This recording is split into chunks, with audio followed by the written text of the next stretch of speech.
Kinumpirma ng Provincial Veterinary Office ng Laguna na apektado na ng African Swine Fever o ASF ang mga lungsod ng San Pablo at Calamba, pati na ang bayan ng Nagcarlan.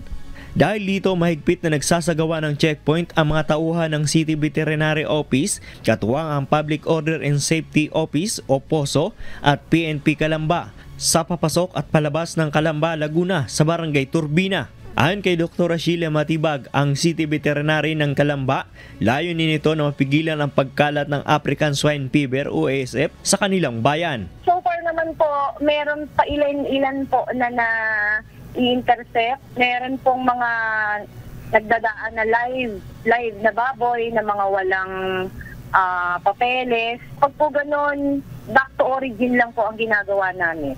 Pinababalik po kung saan galing yung mga baboy. Tapos meron din pong ilan na dumadaan na carcass na po, karne na, pero may mga naman po, may mga dokumento, kaya yun po mga pinapalampas po yung pagdanan. Pag kumpleto po ang papeles, wala pong problema. Dagdag pa ni Dr. Matibag, sa ngayon nasa red zone na ang bayan ng Calamba upang mapigilan ang pagkalat ng sakit. Sa ngayon nasa 3 barangay ang naitalang may kaso ng ESF sa bayan ng Calamba, partikular na ang mga nag-aalaga sa backyard.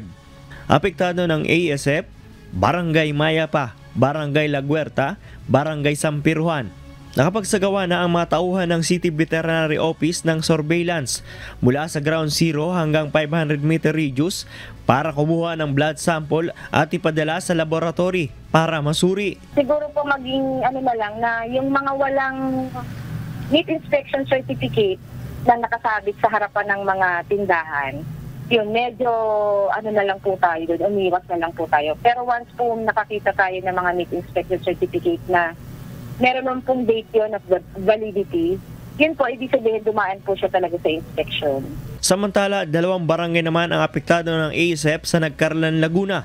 Ayon kay Livestock Inspector Joel Coronado, 2 hog raiser ang naapektuhan ng pagkalat ng sakit kung saan 8 baboy nito ang nagkasakit. Binibigyan namin sila ng disinfectant para ma-disinfect yung virus na maaaring present sa kanilang paligid para hindi lalong mag-aggravate yung pagkalat. Information pa paano pag-iwas sa ASF, yung biosecurity, yun po yung isa sa pinaka-remedyo para mabawasan kung hindi man totally ma-sugpo ang ASF, yung kung proper handling of management ng pagbabago. Christian Lopez, humahataw sa balita ngayon.